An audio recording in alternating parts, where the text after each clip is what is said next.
5 business owners in downtown Portland are concerned about a recent increase in drug activity, and they say it's hurting their bottom line. Fox 12's McKenna Marks joins us now live from Southwest 12th and Morrison with the story. McKenna? Well, that's right. For the last few weeks here, business owners have noticed a recent increase in drug activities, and they say it's actually hurting their businesses here.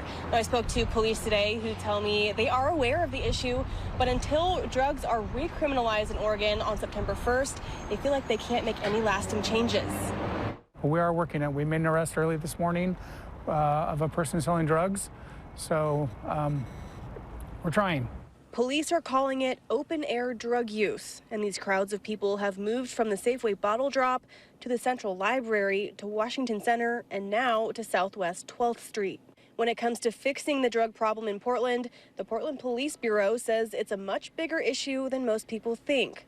For now, police don't have the manpower or the authority to make a significant change. I spoke to the owner of the Urban Creperie today, who has had countless problems dealing with people on the street. Just 2 weeks ago, he says he had an altercation with an alleged drug dealer after he kicked someone off his front step. So I kicked him out, and one of these drug dealers rushed to me, screaming. I guess he got upset because I punched his regular customer.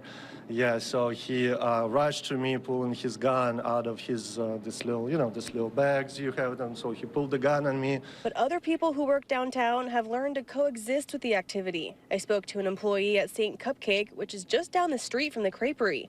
She tells me she's noticed the increase in drug activity, but isn't that concerned. Sometimes you walk out and, there's people shooting up at the bus stop, but I don't know, it doesn't really bother me. Most of the time, they're pretty nice. Even so, it's clear that many local businesses and employees have been affected by the crime in downtown Portland. I have, I don't know, like 20, 30 employees in the past 4 years left this job just because they moved away from downtown because they didn't feel safe living here. But police are hopeful. When drugs are recriminalized in Oregon starting September 1st, police say we'll finally start seeing some improvements. I think that we have a good plan moving forward, and those plans are going to take effect September 1st. And police tell me they have increased their daily patrols here from 12th Street all the way up to 19th. But again, they say September 1st, when drugs are recriminalized, that's when they say they'll be able to start making some significant and long-lasting changes here. Reporting live in downtown Portland, McKenna Marks, Fox 12 Oregon.